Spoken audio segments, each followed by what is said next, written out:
sa ating pinag-usapan kanina, nakita niyo kung gaano kahalaga kayo sa Panginoon. Amen? Binigyan niya kayo ng pagpapahalaga. Hindi lamang kayo nilikha para sa wala.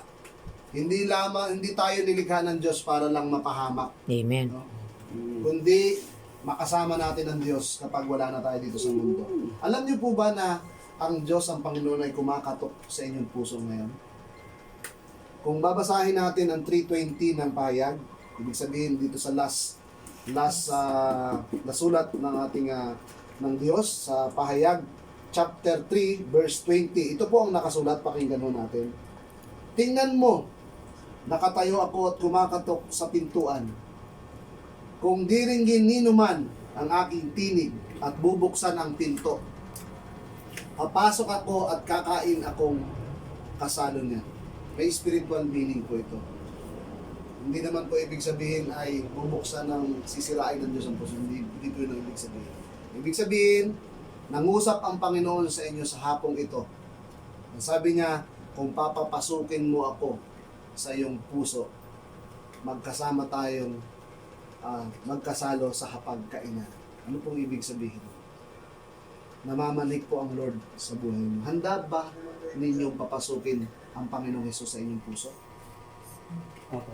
Kasi kung hindi natin siya papapasukin, brother, Opo. bro, hindi natin siya papapasukin, dadating ang panahon, titigas lang yung ating puso.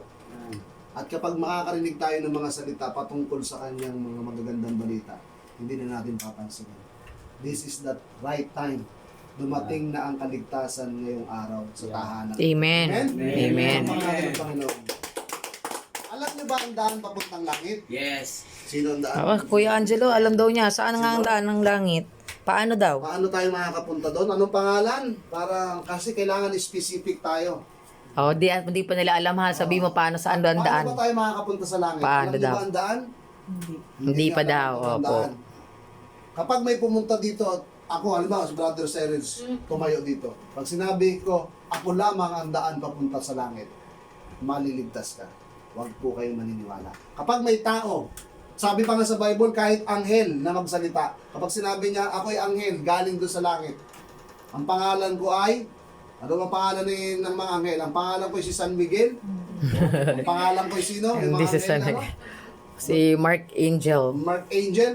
Yes. Huwag po kayong Archangel maniniwala kapag sinabi niya doon ang pangalan. At kapag pumunta dito si Pacquiao, sa inyong harapan, at si Bongbong Marcos, at yung kung sino mga politiko sa paligid natin dito sa ating lugar, kapag sinabi niya, ako lang ang daan papuntang langit, kasi mayaman ako, marami akong pera.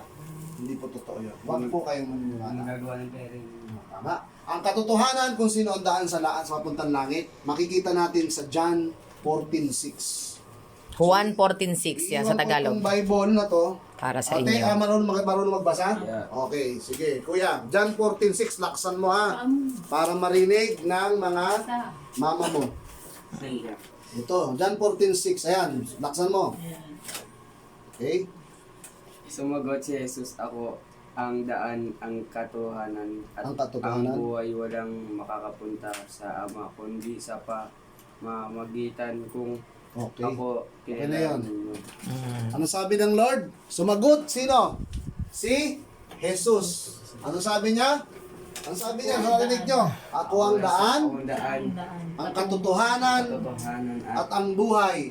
Walang makakaparoon sa Ama, ibig sabihin doon sa langit, kundi sa pamamagitan ng ko walang lamang, sabi ng Panginoong Jesus. Anong gagawin natin kay Lord? Kasi sabi niya kanina doon sa binasa natin 3:20, ako'y kumakatok. Ibig sabihin, papapasukin mo na, bubuksan mo na ang puso mo. Para ang maghahari sa puso ng bawat isa sa atin ay sino na? Si Jesus na. Kapag si Jesus na ang naghari sa buhay natin, alam mo ba? Lahat ng mga pagsubok na meron tayo, kapag si Jesus ang magdidesisyon sa ating buhay, malalampasan natin yun. Kasi bibigyan niya tayo ng lakas para harapin yung mga pagsubok. Kasi sabi ni Lord, hindi ko kayo bibigyan ng pagsubok na hindi nyo kaya.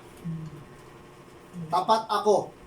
Bibigyan ko kayo sa halip, bibigyan ko kayo ng lakas para harapin nyo ang mga pagsubok sa buhay. So ang gagawin